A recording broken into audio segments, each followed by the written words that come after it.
Welcome, everyone, to another episode of Promptly Speaking, where we bring you the movers and shakers of the industry and their journey to success. I'm your host, Jack Madrid, and today, our guest is the CEO of MicroSourcing and Beepo, Haidee Enriquez.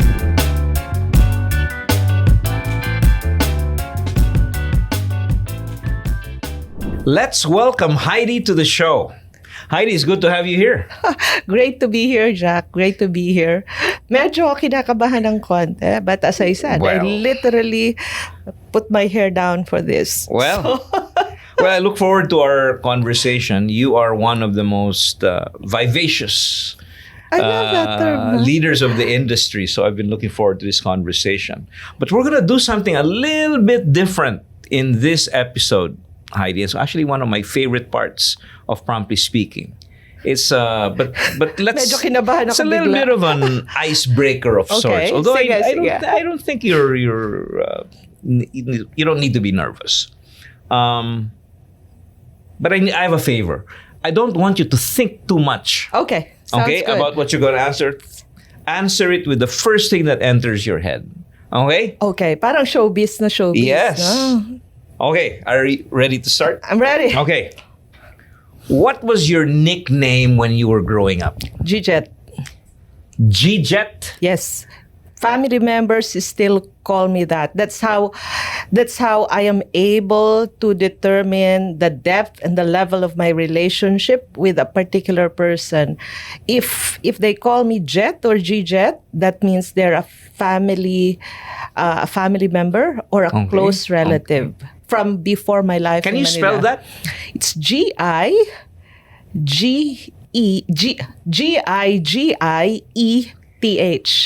G-Jet. Oh, wow. Yes. Silent H, I guess. Huh? Yes, Okay, yes. Well, wow. especially in the province, we don't pronounce the H. So, Oh, my God. yes. What was your favorite subject in school? English. Oh, I believe that. English. I believe that. Yes. Comfort food. Oh, it will have to be anything with gata. With coconut cream. I can eat it. It's the one type of dish that I can eat every single day of my life. Anything that has gata. It can be langka with gata or laing or puso ng saging with gata. You put gata on anything, I'll eat it. I cannot disagree with you there. I love Especially with- lying myself. Especially with a little bit of chili. Not too much. Just a little bit. We will get along.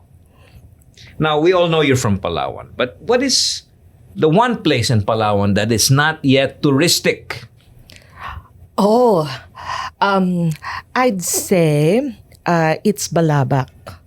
Balabak. Balabat. It's in the southern part of Palawan. So I'm sure many people, you are familiar with El Nido. Yeah. It's in the opposite side of El Nido. Wow. And there's one island there that's starting to hit the tourist map, but not so much, simply because they don't have the infrastructure to support tourism yet. It's called Onuk Island. O-N-U-K. And I kid you not, it's paradise on earth. Gosh, we better not spread that name too widely before it becomes over-discovered. Onuk Island in Balabak, the southern part of Palawan. Okay. Now this is a question I've been looking forward to ask. What is your favorite local fashion brand? Oh, there are several, no? But I find myself, depending on whether it's going to be for a formal event. So for a formal event, it's typically gowns made by Philip Torres Dizon. He's a couturier who's based in Angeles, Pampanga. Okay. And then if it's something that can cross between something dressy and something wearable for business events, it's the Muse Project by Louis Claparols. He's also a provinciano. He's based in Bacolod. Wow. I will have to look those up. Bakit? Balak mo mag-gown? No, well, I just need to be informed.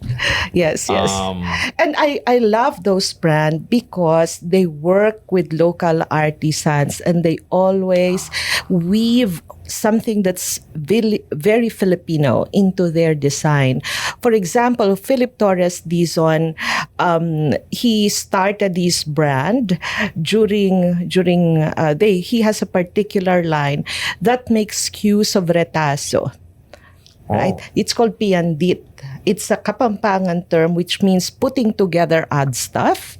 Okay, so he started this project, this line of his during the pandemic when his seamstress really did not have anything to do because, of course, it was the pandemic, the lockdown, and there was really no one buying clothes at that time. So he sent them whatever retazo he had, okay, and asked them to do whatever. And then he put together all of these teeny, like doily types construction that they made and made it into a gown. That's quite the sustainability story there. Yes, absolutely. And for me, that's very important in my fashion choices. And cool. Yes. What is your guilty pleasure, Haidee? Guilty pleasure. Wait. The Bohol Bee Farm ice cream. Wow, can you find that here in Manila? No, I don't. That's why every time I go to Cebu, just like yesterday, I make it a point to go to a place that sells Bohol Bee Farm ice cream. And the reason I like Bohol Bee Farm ice cream is ordinarily I cannot eat ice cream. Because, I'm lactose intolerant, just like many Filipinos. So I can take it in small doses, but if it's in ice cream, then it really wreaks havoc with my digestion. But Bohol Bee Farm ice cream is made from coconut cream na naman. Coconut cream again. Surprise. That's your secret. Yeah, exactly. Even in ice cream, I go for coconut cream. Fantastic. I'll have to look for that brand. Tell me, if you're not in the office or at home, where can we find you? Okay. It depends on the time of the month, but most often than not, you'll find me at home doing home chores because I love doing home chores, cleaning, organizing.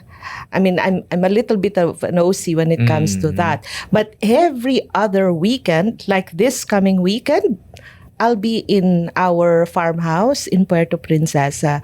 I love gardening. So this coloring, this is not due to sun tanning or going to the beach. It's born out of my hours, sometimes 12 hours of being under the sun, pulling weeds and planting either fruit trees. So you go to Palawan every 2 weeks? Every 2 weeks, yes. Fantastic. To garden. It's my zen place. And for me it is very distressing, Jack. And the members of my mancom know this. I once told them after a weekend in Puerto Princesa in our farm property, I told them, you know what? I never did realize how distressing pulling weeds could be. Because I said, while I'm pulling weeds, I'm just thinking I'm making sabunot someone who really frustrated me. I was going to ask you that. Is that easier than pulling the hair out of someone you it's a more politically correct way, right? Now I understand. What movie or TV series are you currently binging on? Well, binging on no specific title, but I'm always drawn to documentaries and crime documentaries at that. So I have a very hyperactive imagination, Jack, and sometimes I confuse fiction with nonfiction. That's why. Oh no! That's why I try to veer away from fictional stories. So I always go for those that are real, but sometimes I tend to be very crime orientated. Wow. Well, that says a lot. We'll have to discuss that over a bottle of wine. What's your go-to karaoke song? Oh, Sunlight. By Kevin Lato. Oh, yes. okay. Sunlight. Oh, sunlight. Oh, I know that song. Yes. Nice. Yes. Last but not least. Wait. Okay. I have a disclaimer. There's one more. I'm not saying that I do it well. Okay. I'm saying it's my go-to song. Okay. Well, you sing it when you're in the shower. Maybe. Yes. Okay. Fair enough. Okay, last one. Fill in the blanks. Okay. Blank the Haidee Enriquez story. Blank the Haidee Enriquez. How do we fill in that blank?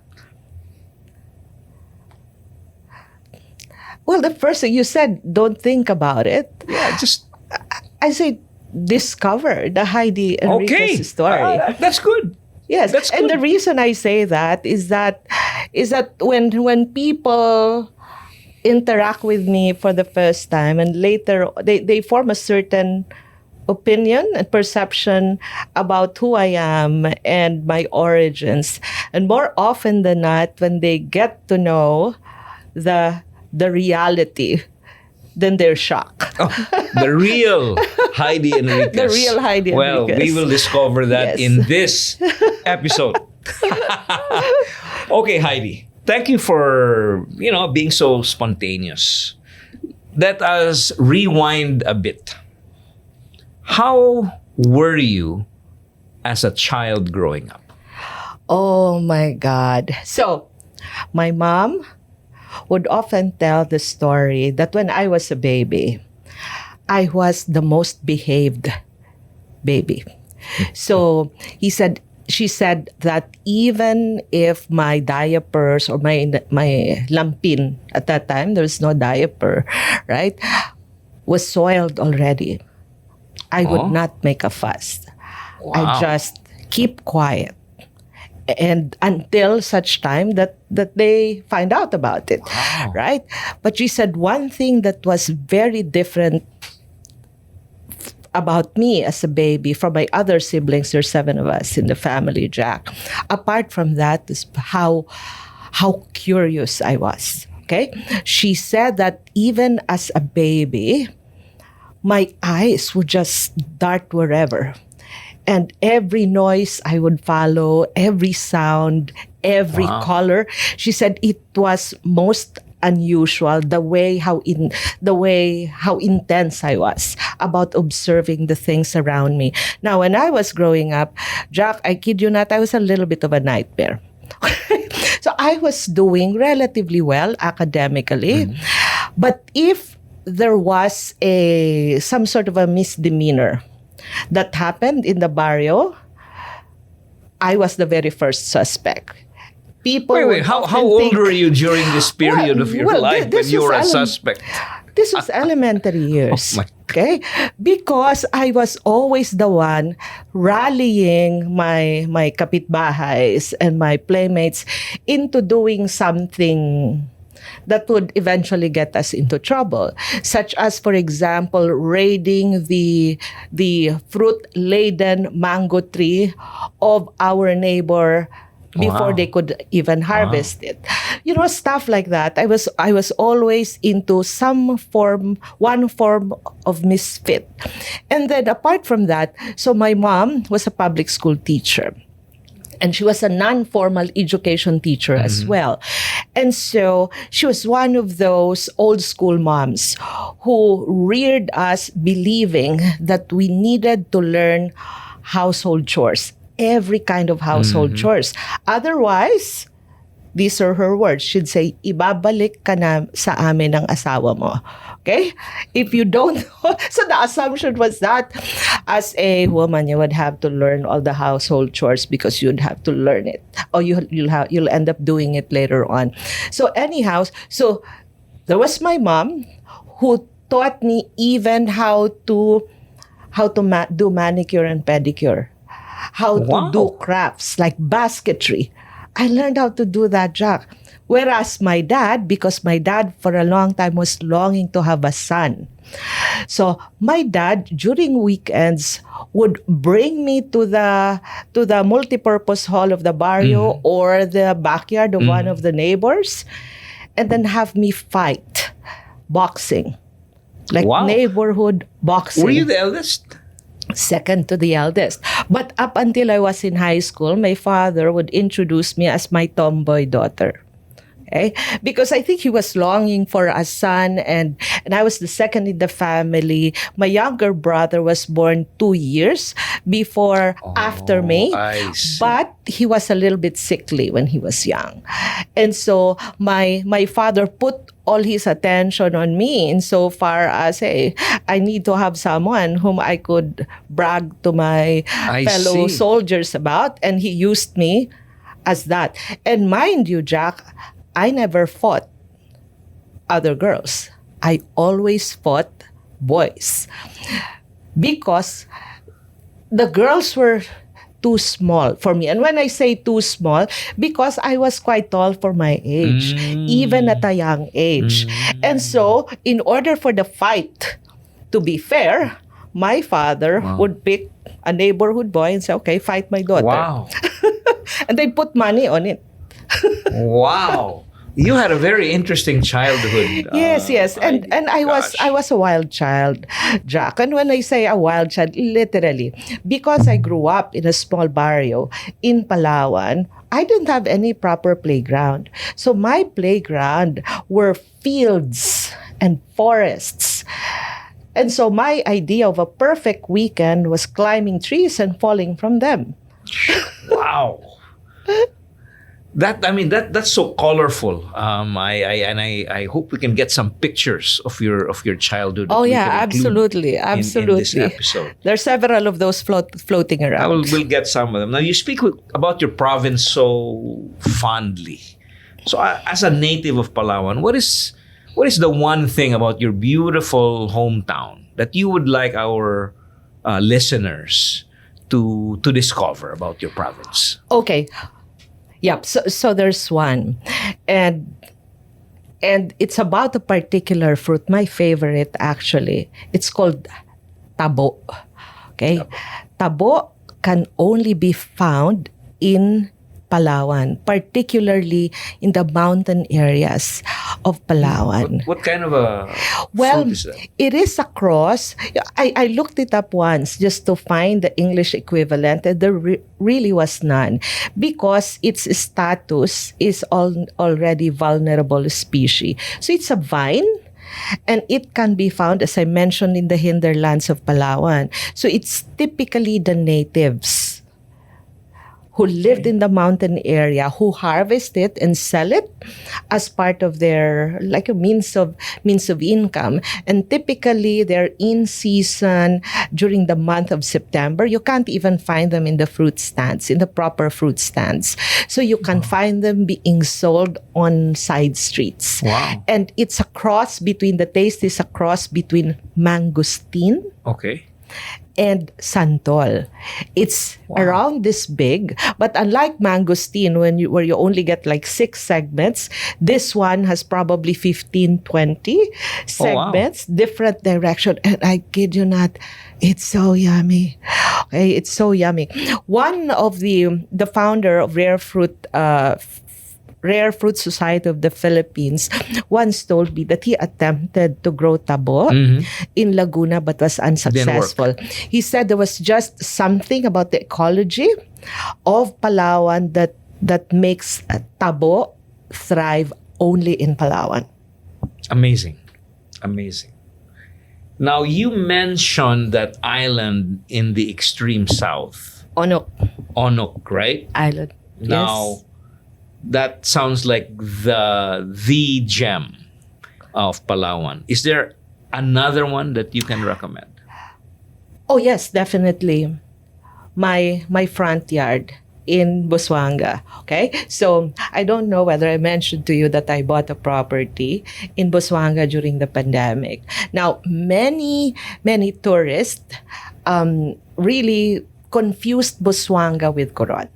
Okay? Right. Yes, they're not the same. So The island of Busuanga is comprised of two municipalities, Coron and Busuanga. So when tourists go to a certain place in Busuanga Island, they think they're going to Coron because Coron hit the tourist map so much earlier than Busuanga.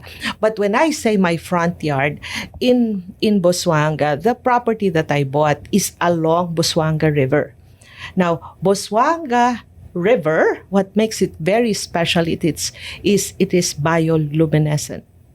Okay? Bioluminescent. Because of the planktons. It's not really the river itself, but the planktons and the microorganisms there.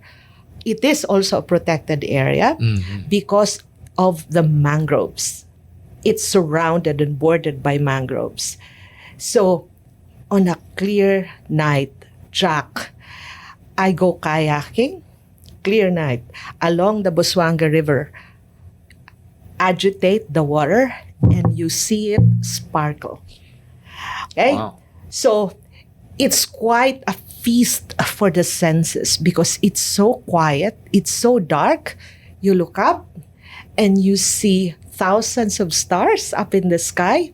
You look up the trees, thousands of fireflies. Yes, I was going to ask. And then you agitate the water and you see it sparkle like magic. What I do typically is I get a small branch, okay, and do like that. It's like Harry Potter. Wow. Because you have That's a beautiful streak image. of it. Beautiful. So there was a community-based tourism activity along Busuanga River before. It's called Busuanga River Cruise, but it ended during the pandemic. But now there are, and of course, because it is a remote barrio, again, there's no infrastructure there. There are even no proper hotels. But every now and then I get a call from my caretaker telling me that, hey, there are tourists here who want to rent your kayak. Can you rent What are your it to plans them? with the property? You have a house there? Yes, I do. Yes, I do. It will be my retirement home. That's where you Jack. retire. But Yes. you have the makings of an Airbnb business. Well, people there. have been telling me that people who have been there, because I've taken a couple of friends there, and I tell them, if I commercialize this, if I monetize it, it loses the allure of this being my sense of peace and comfort. Okay? So for me, friends, it's a place where I can invite friends and for us to enjoy the beauty of Busuanga. There's also another place, Jack, in Busuanga, 45 minutes away from my home. And I kid you not, it's the most beautiful island in that particular area. Wow. It's called Black Island. Black Island. Black Island. Is it inhabited? It is. It's actually part of. It's like It's like Coron Island, where it's what do you call that? It's the ancestral domain of the Tagbanwa tribe. I like it because it's not overladen with tourists. Okay? But at the same time, there's a cave there with a sort of a pond, almost as big as this one, of fresh water. And they allow wading and swimming in that area. It's so quiet, so peaceful, and the water is so cool. I typically would swim or snorkel around the island, and then after that, to rinse off, I go inside the cave. I just love how you describe this natural beauty with such enthusiasm and fondness. I'll have to go to these places before they get over-discovered. You let me know. You can stay in my house, and then we can have. I will take you up on Absolutely. on that Absolutely. offer. No one lives there Okay. in my house. Yes. So let's go back. You told us about your those Filipino brands that are very close to your heart. You mentioned a few. Now, I wanted to ask you, Haidee, what inspired your passion for promoting these local businesses and products. Where did that come from? So it was not something that was there from the very beginning. I can tell you that, because I went through a phase, especially when I was handling the role of when I was handling a global role, that just like everyone else who's moving up in their profession, I wanted like name brands and so on, right? And then I got this assignment when I was part of my former company to set up its operation in Puerto Princesa. And there was one interaction that really changed how I view my purpose in life. Okay? And so this interaction involved a parent of an academy trainee. So at that time we had a near hire training program, right?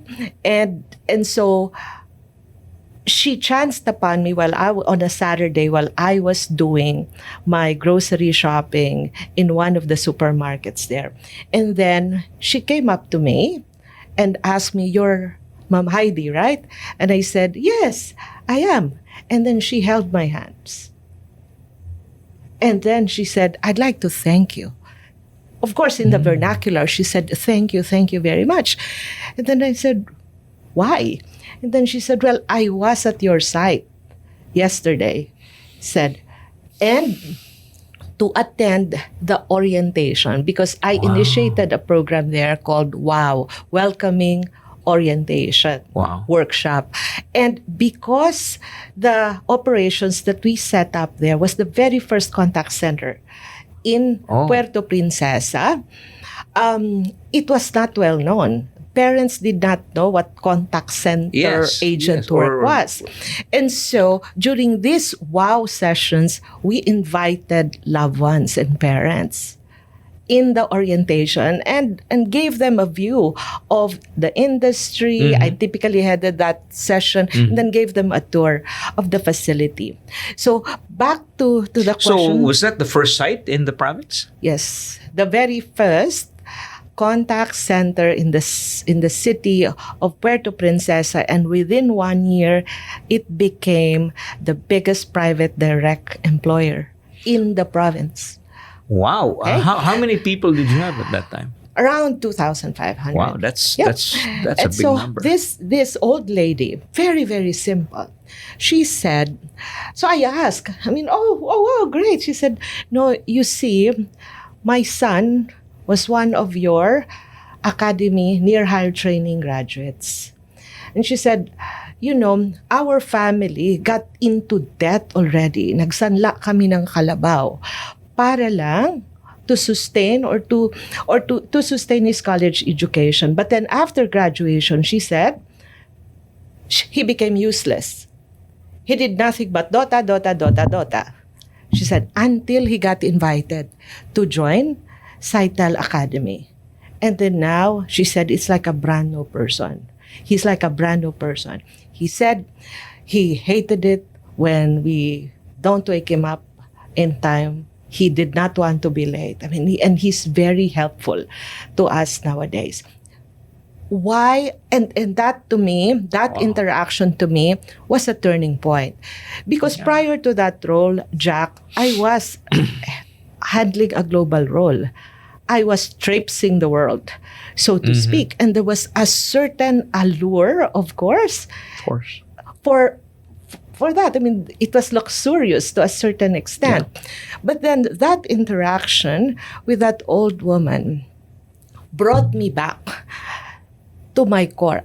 I realized then, it was quite impactful. I realized then that there could be more to the role that we play in the company. It was then that I realized, and I made the pact to myself, that, hey, it's okay for me to chase my dreams. But in the process of chasing my dreams, like a global career, a C-level job, I need to use that whatever opportunities I have to create pathways also for other people to reach their own goals and aspirations. Okay? After that interaction, I purposely created my leadership brand statement, and it became my North Star. And of course, I knew that even though it's a leadership brand, in order for it to be true and genuine and meaningful, I had to practice it also on a personal level, right? Walking the talk. Walking the talk. And so that began my purposeful support of Filipino brands. Because I was traveling in different parts of the world, I said I need to use that platform to promote what is uniquely Filipino. Not just Filipino talents, but also Filipino artistry. That's such a wonderful, lovely story that you just shared, Haidee, on where this inspired leadership came from, and with it, your renewed love for all things Filipino. That's such a beautiful and by the way, you also highlighted, how important our industry is. Correct. That's correct. now 1.82 million digital Filipino workers. Yeah. And how many stories similar to that, right? How many lives, how many families have changed because of a recruitment session that you just Correct. held? Can you imagine happening all over the archipelago? Yeah, and I was even partially forced to take on this role, to take on that role, because it was for me hard to leave behind a global role, because at that time, it was like my dream come true. Mm-hmm. It was my dream come true. And then to leave that behind and go back to the province, I was thinking, ano ba ito? Parang will it be a step back? Will headhunters later on view it as parang diminution of my worth in the industry? Not an easy call, huh? Yes. Not an easy call that early in your career. You know, Yes. that decision to go back to the grassroots, Yes. as it were. But it ended up being so pivotal for me. It not only brought me back to the roots or to my roots, but rather it made me centered, so to speak. Well, it certainly did. So now I get to ask you about your career journey, because Yes. we really have to go back. And I know that you started your career in HR, if I recall. No, was it? That's what I remember. No, I started my career as food server in Shakey's New Frontier. Okay? Hindi nyo alam, no? Kung alin yung New Frontier. New Frontier, it's now the Cubao Gateway. Oh, wow. Yes. So my first job was as a food server in Shakey's. Okay, and then it's probably one of the original Shakeys. Yes, Because absolutely. There was a band. Yeah, but it started there. There was a band, and Shakey's then was at a family restaurant. They had a band, and they served beer, and so on and so forth. So I took a job there as food server because I had some free time while working on my thesis. Wow. And then I was so bibo. And when I say bibo, like, even though I was just a part-timer, okay? Because at that time, I was, anong tawag doon? Room sharing? In an apartment, bed space. I think that's the term. Bed space. In an apartment in somewhere in Sampaloc. And so I wanted to just stay, even though my shift was already done, I'd stay in Shakey's, okay?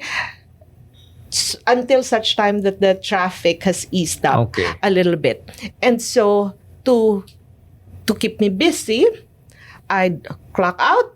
Yung mga ganon pa dati, hindi yan ganon. Okay? I'd time out, and then I'd volunteer my services for free. Tawag doon, OTawad, OT. Tawad. Wow. Okay? To my fellow staff. So because of because of that, I learned all of the basic 9 positions in Shakey's in 3 months. Now, why did you do that? Well, for me, it was just productive use of my time. Without pay? Without pay. Because instead of just sitting there or getting stuck in traffic, I was thinking I'd do something a little bit more productive. Amazing. And that got the attention of our area manager. And so, bottom line, I got promoted 3 times in 3 years. Every year, I was getting promoted. You stayed there that long? Yes, I stayed there that long. Actually, I missed my graduation because at the time the graduation was gonna happen, it coincided with the management training program. And every year, Shakey's then would pick only 5 people to join a 40-day management training program. And I chose that rather than going to my graduation. Okay? And then Wow. so 3 years in Shakey's, and then after that I got an opportunity to again lead operations. So operations is really my core in a company, a Chinese company called Chopsticks Express Food Corporation. That's where I got the opportunity to move to HR. I was forced to be in HR. For Chopsticks? For Chopsticks Express. And then after that, so 3 years again there. Okay. So I seem to have a 3-year itch.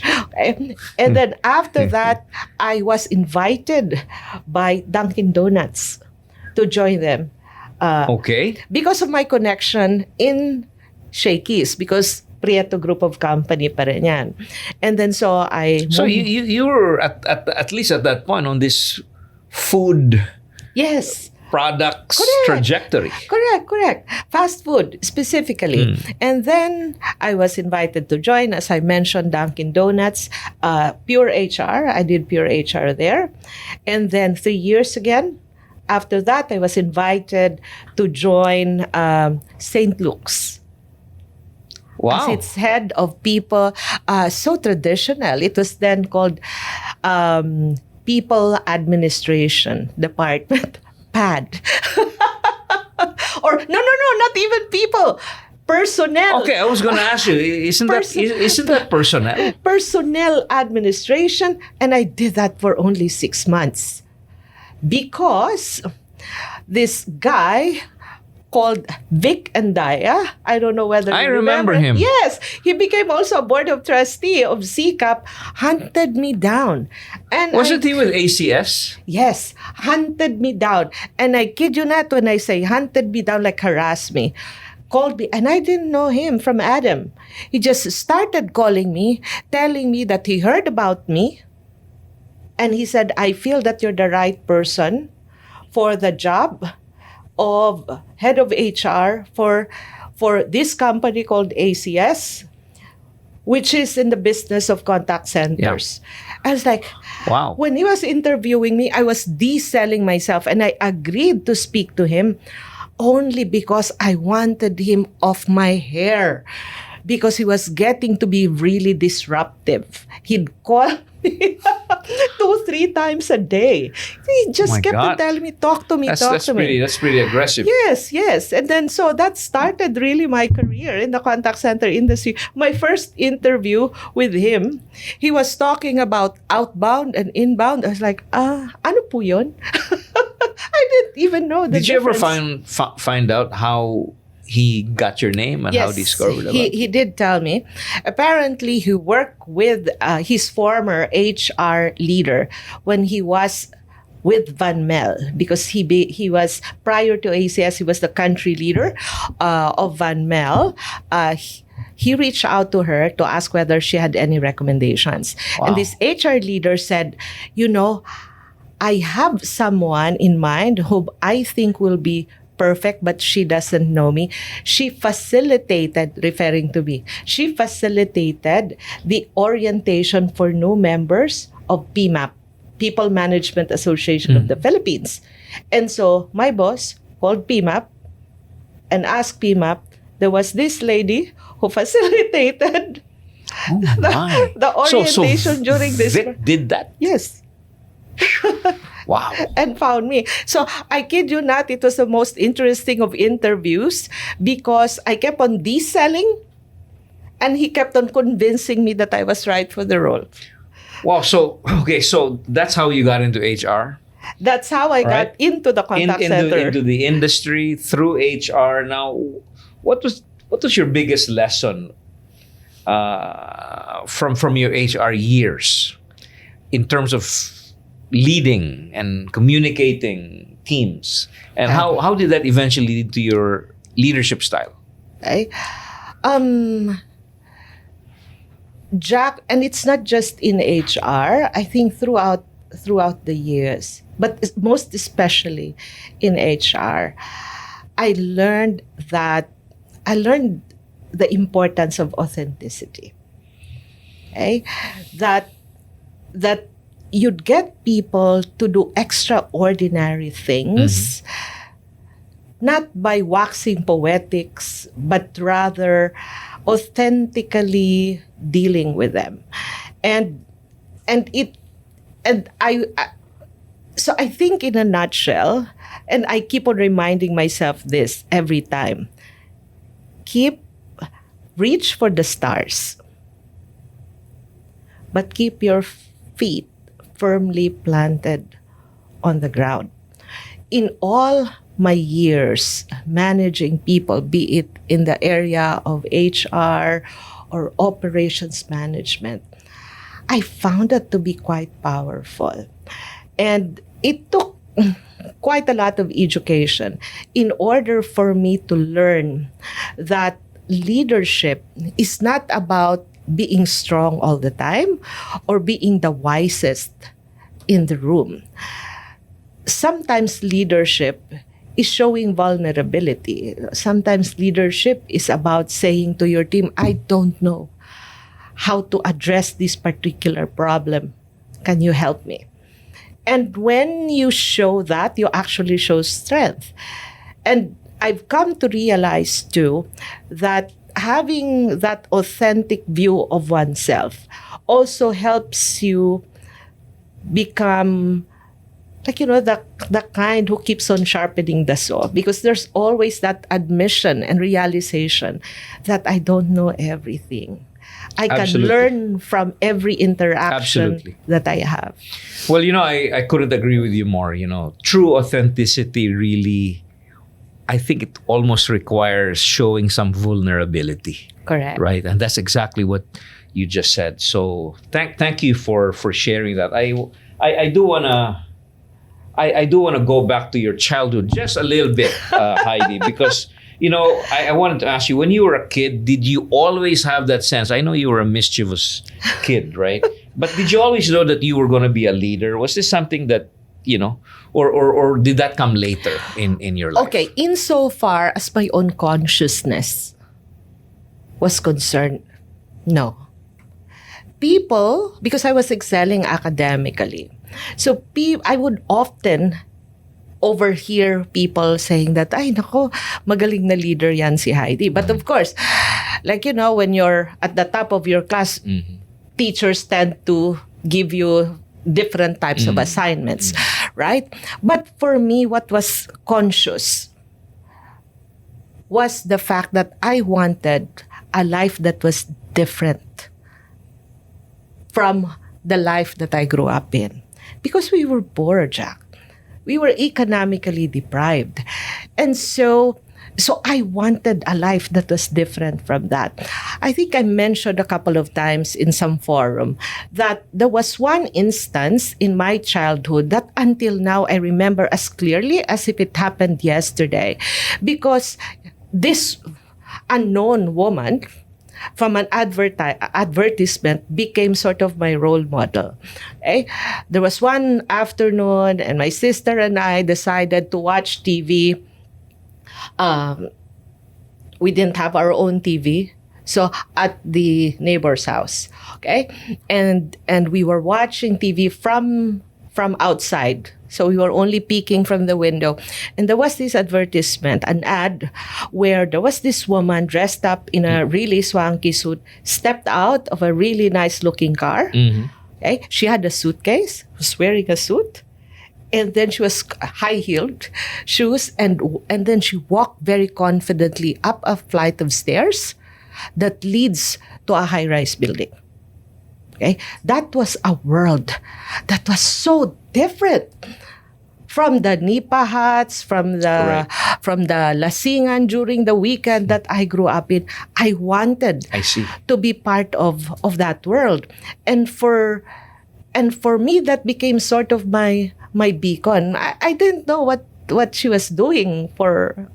I didn't know whether she was certainly made a lasting image. Huh? Absolutely, absolutely, because it was different. So it became like I want to be just like that woman, and every step that I made really was made not towards I want to be a leader, but how do I get to be just like her, where I could dress up in suits, where I could go up a flight of stairs and then go to a high-rise building and wear stilettos. That's a very vivid image that you just painted. So thank you for sharing that. Haidee, aside from being the CEO of MicroSourcing and Beepo, you're also now the president of the Contact Center Association of the Philippines, or CCAP.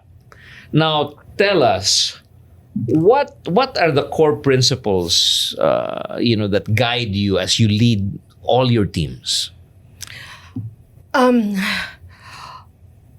let me answer it this way, Jack. What I always tell my team members in more ways than one, as well as the people in CCAP, is to always remember that your job, no matter how small or big it is, no matter whether you're an agent or a team leader or a vice president or a director, that your job matters. That, and when I say matters, that obviously you come to work wanting to provide for yourself and maybe wanting to provide for your family, but your job means so much more than that. Because with whatever it is that you're doing, you have, the multiplier effect. You have the power to positively impact communities and to positively impact the future of the Philippines. So that every time you go to work, you need to think, is this, whatever it is that you're doing, am I representing not just myself, but the Filipino talent to the world the way it should be represented? So that every time and every day, when you wake up with a hangover, you again think, well, tinatamad akong pumasok, but if I don't show up, what does that tell my clients about the kind of person that I am and the kind of talent that the Philippines have? So I just always keep on repeating that always think of any job as something that becomes a force of good. Wow, that is such a clear description of those guiding principles, Haidee. So again, thank you for sharing that. Now, my next question is about, and you've already described so much about all your aspirations and where your ambition comes from. But is there a personal dream or goal that you are still working toward? Whether it's a personal one or a professional. Okay, let's think of the various roles that I play in my life. First and foremost and central is I am a mother to Kian. Okay? As a mother to the 7-year-old, my goal, I didn't have so much practice doing this. So my goal is to be the kind of mother that helps Kian become the best person that he can be. kind, and compassionate to guide him towards that path. That's why, even though my parents really put a lot of emphasis in academic excellence, I don't put that much pressure on my son, because it's more important to me that that he is values driven and that he behaves in a way that shows kindness and compassion to others. As a CEO of MicroSourcing,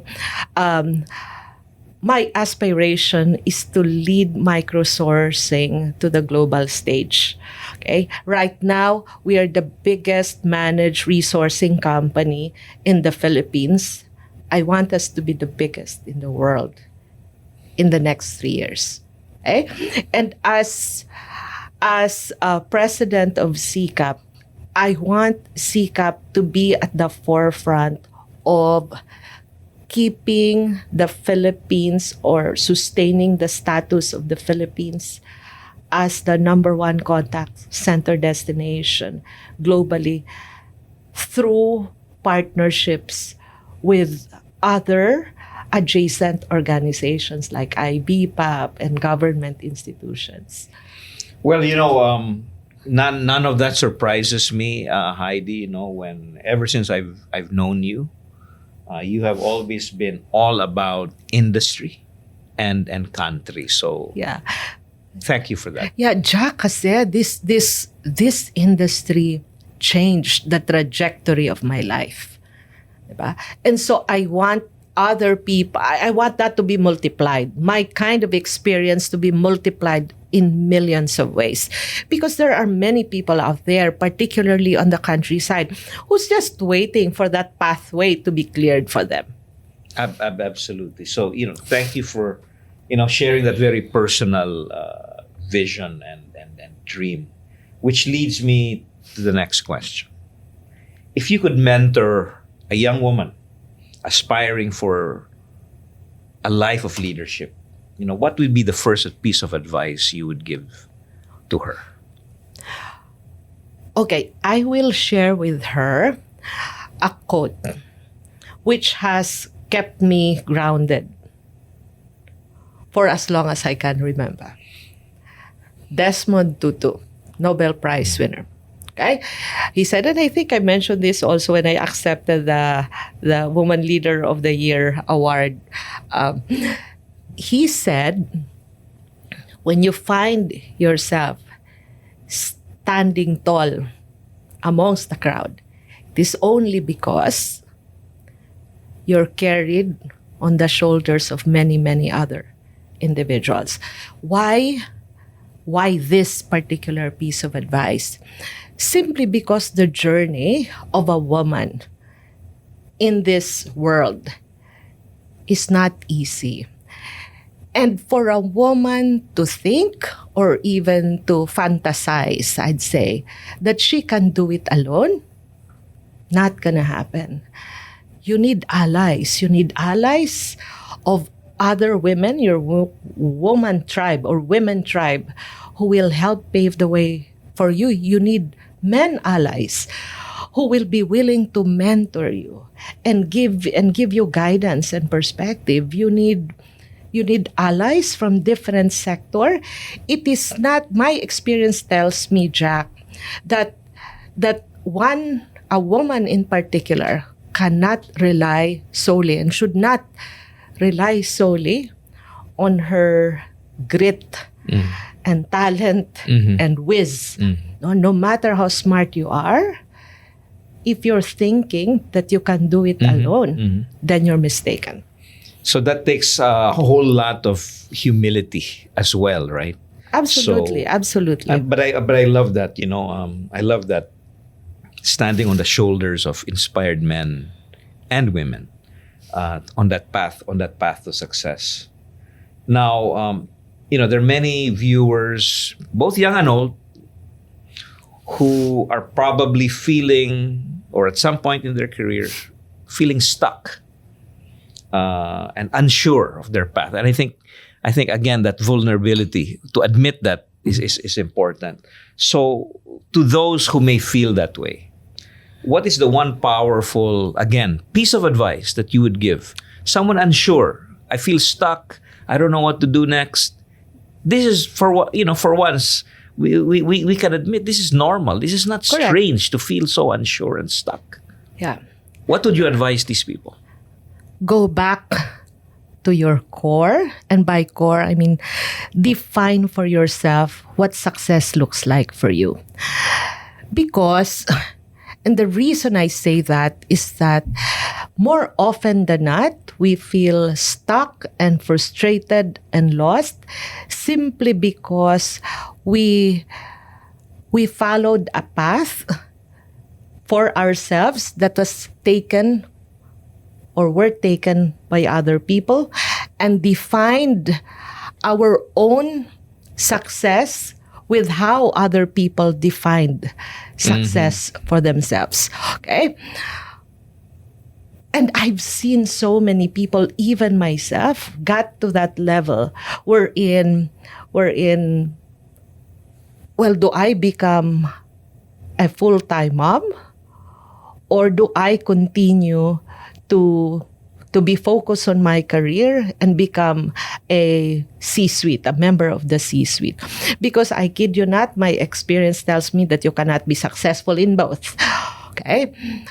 But for some people, success means that I become a C-suite professional.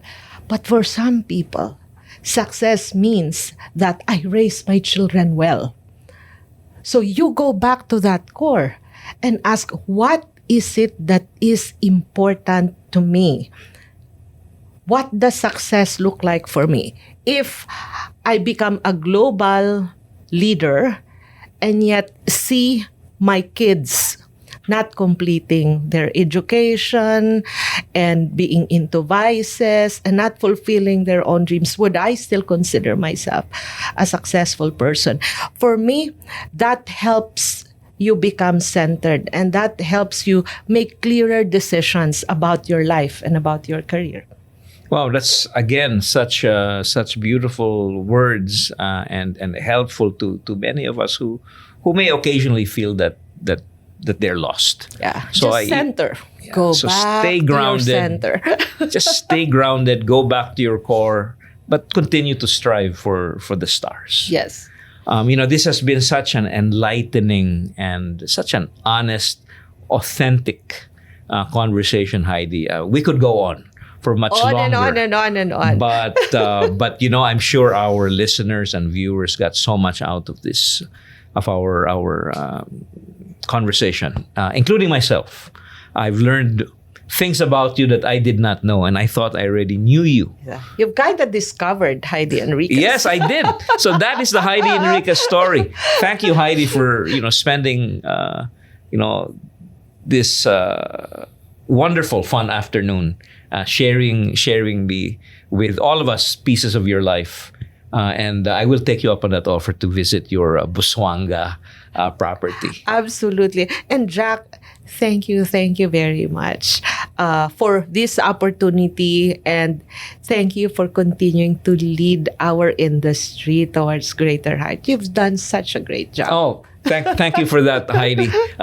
Viewers, unpaid advertisement. A thank you to Haidee Enriquez, the CEO of MicroSourcing, Beepo, the president of Contact Center Association of the Philippines, and most importantly, a wonderful mother to her 7-year-old son.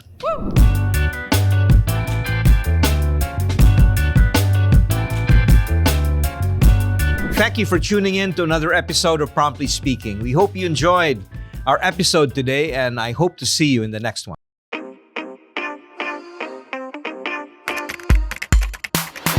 That's information technology and business process management. We are coders and programmers, agile animators, illustrators, auditors, analysts, from consultants to managers, nurturing nurses and doctors, data developers and testers, VA smiling CXRs and artificial intelligence engineers. Oh wait, there's more. We are problem solvers and number crunchers. We speak in several languages, including Java, Python, Python, and so on. And on and on and on. We create heroes heroes and villains, we gain experience and level up in life.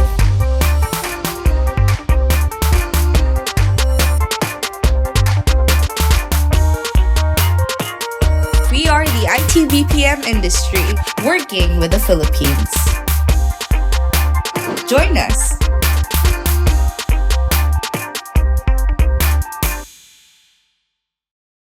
Thanks for listening.